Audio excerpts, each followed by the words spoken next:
On the media, tell me, I don't think I'm propaganda, but I think a lot of CNN and MSNBC and all these networks, do you think that they don't put African Americans in a good light? No, absolutely not. And when they do, you holding a damn instrument or shooting the ball or whatnot. But I make another point. The black community matters when that vote is needed. If it was election time, you won't come. You never come. You never came. Now we have had you the third reporter that have come. We got one from Fox. We had one from. Tell me George. none of them were getting a haircut while talking to you. Listen, I'm the first. All right. And your haircut, beautiful. Hey, I'm trying to make history here. And your haircut going to be on me with that. Okay, that's fine. That right there, yeah. You have exceeded the expectations. Yeah, they want the barber shop. Right. They ain't really intertwining. Yeah. They talking and filibustering or whatnot, but nah. The media keeps saying that Hillary Clinton is dominating the African American vote. I'm curious about that. Do you see among your friends, your community, are they more on the Hillary side where they don't think it's realistic to really create radical change? Or you see people who are more subscribed to Bernie? What I'm seeing is only a few Bernie supporters, and I think that's because of his age, and because a lot of what he has done hasn't been in the focal point of what's current, but it still has a relevance. But now, like I say, we can go back just to '95. You know what I'm saying? '95, I was 15. So we're looking at people from 25 to 35 where they could make relevant of Clinton, not Hillary, but Bill Clinton. And like I said, she's riding off of his back, to which, like I said, a lot of that I think went to a type of buffoonery kind of acceptance. So you're thinking that a lot of the African American community actually likes Hillary because they like Bill because of his quote buffoonery with Monica. I did not have sexual relations with that woman. And smoking certain things. Damn. Yeah. So I think that definitely has a play in how the black folks revere him. Because it's not because he was the best president. It's not because of that. Like I say, he brought in the 3 strikes rule that predominantly affects black folks. You got a lot of black folks in there for life with nonviolent crimes. For drugs. Drugs. Now, I mean, yes, it does harm, but then how was the drugs inoculated in our communities? First of all, that had to be eradicated or even addressed. But not only that, he opened more prisons than did schools, closed down the naval base while he was in office. So these are some things that we can link back to him to where we know, it wasn't because of his policies or his certain reforms. When he became president, immediately what they were saying was, oh, he the first black president. That really perturbed me.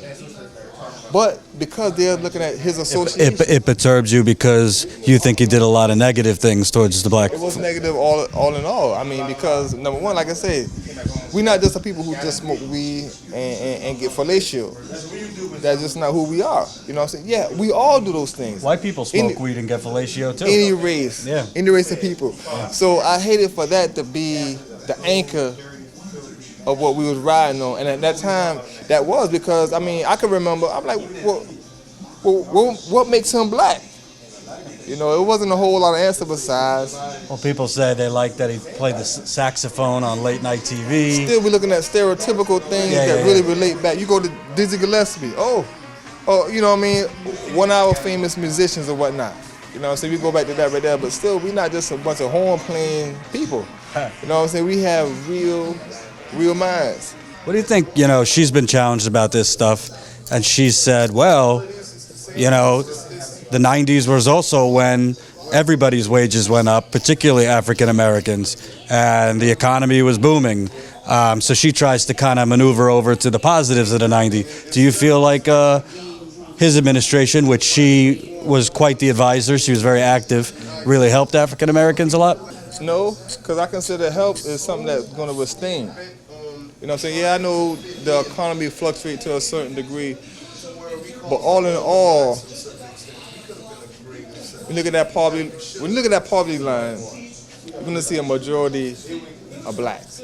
Yeah, all races are going to filter around in that. Yeah, you're going to find all races that's in poverty, but you're going to find a majority blacks. Yeah. That's what you're going to find.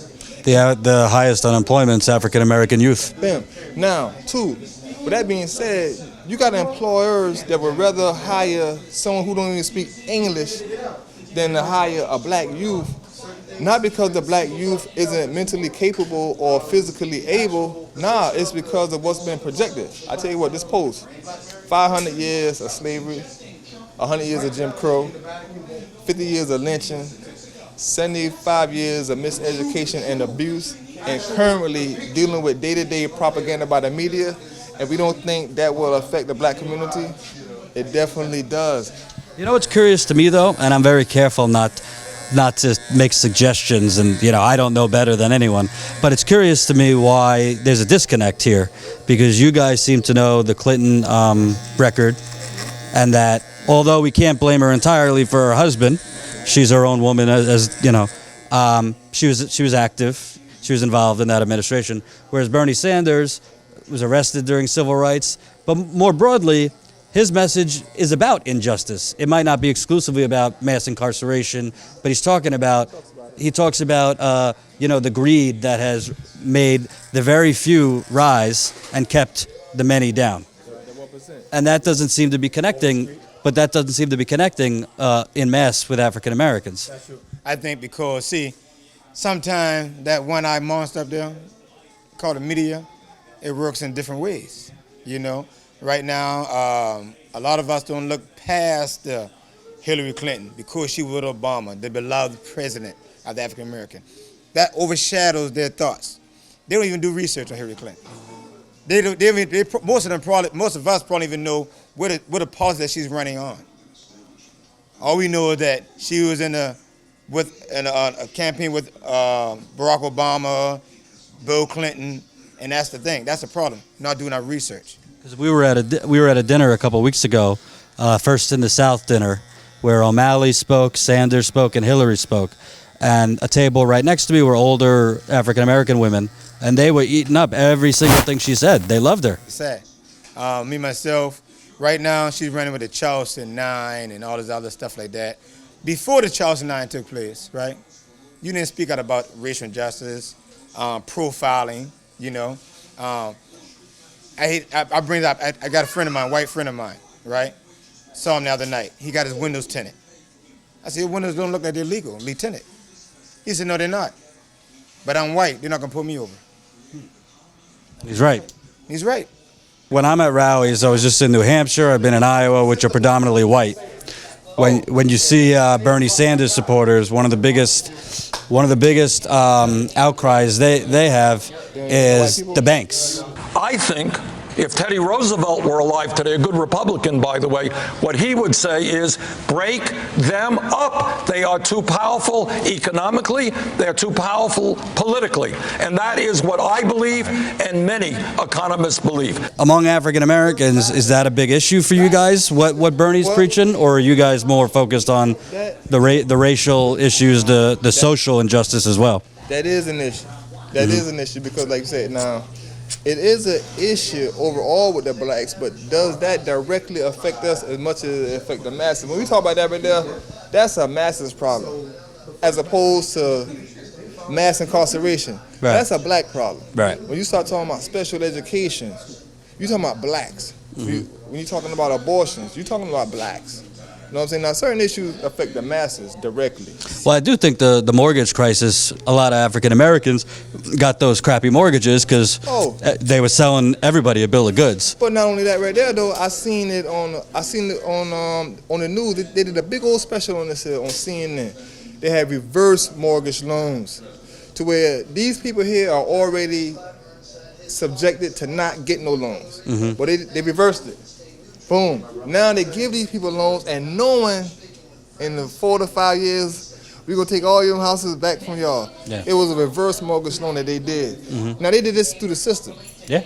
Yeah, this wasn't ISIS, or this wasn't Bin Laden, or this wasn't damn Hussein. No. This was the American government. When it comes to Bernie Sanders, out of the two candidates, of course, Hillary Clinton and Bernie Sanders, comes to Bernie Sanders, even in college, he led a debate team and he dealt with issues dealing with minorities and blacks. So let's go back historically. Hillary Clinton, Right now, it sounds good. It's a good thing to run on. It's a good thing, racial injustice, education, prison, unfair law. It's a good thing to run on right now. But Bernie Sanders, it's been proven, he marched civil rights, you know what I'm saying, with Dr. Martin Luther King. So let's just back up, historically. It is not acceptable to me that we have seen young black men walk down streets in this country, be beaten and be killed unjustly. There's no other person that's speaking about this. People are dying. This is real. This is not TV. We need a president that's going to talk about it. Now let's go to Bill Clinton. And I believe Bill Clinton and Hillary Clinton are one and the same. Me myself personally. They opened up more prisons and closed down more schools when Bill Clinton was in the chair. That's a known fact. They even closed down bases, economic structure that would cause the survival of a community. I don't know if a lot of African Americans know this, maybe you do, but Hillary Clinton once said that a lot of these criminals, even the ones for drugs, are what they call super predators. They are often the kinds of kids that are called super predators. No conscience, no empathy. We can talk about why they ended up that way, but first we have to bring them to heel. But that's crazy, to even say something like that. So we gotta look at actually, why are the drugs in the community? How did they get there? So let's spend more money on educating, right? Now, if you got to feed your family, and then you got to sell drugs to do it, and your family's starving, are you going to sell those drugs to feed your family? Yeah. I would too. I'll sell my right arm if I have to. Exactly. I'm not saying that's all of the cases, But when you take a man that, as a juvenile, made a mistake, young boy, now he got a record. Now he can't find a right... Well, so let's talk about that mistake, because some would argue, including Bill Maher, back then in the 90s, which is now it's a long time ago, they thought that was a gateway drug and all these things. But now it's being legalized. Is this a mistake, or just there's again older white establishment politicians Make money off it. Make money off it. You go back, use the drug marijuana, like you said now, right? You go back historically, right? How many people you know didn't smoke marijuana?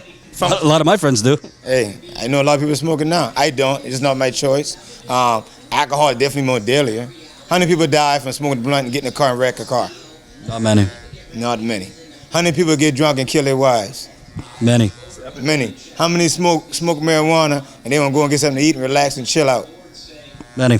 And I could tell you, personally for me, and I'm sure it's the same for African Americans or whoever, sometimes I used to smoke it to help me sleep. I got sleep problems.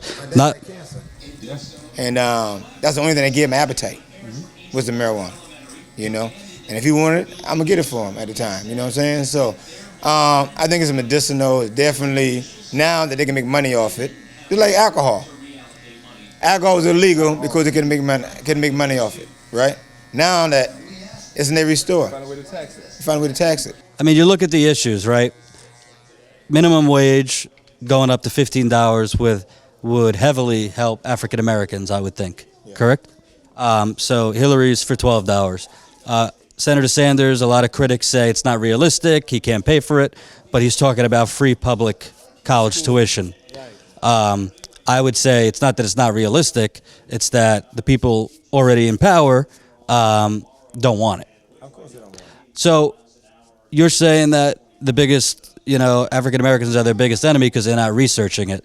You think it's that they're not researching, forget Bernie, but just not researching Hillary enough? I won't say the lack of research is our biggest enemy. I won't say that first. I won't say that's the biggest enemy, because it's already a system that has been established that a lot of folks, to where if somebody that was born in, this is 2016, somebody that was born in 2000, they're only 16.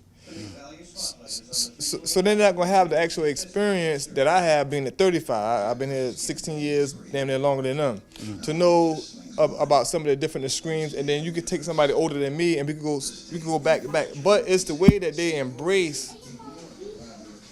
It's the way that they embrace that reality to where either they could be in this boat right here, to where they don't want to hear the truth because they don't want their illusion disturbed.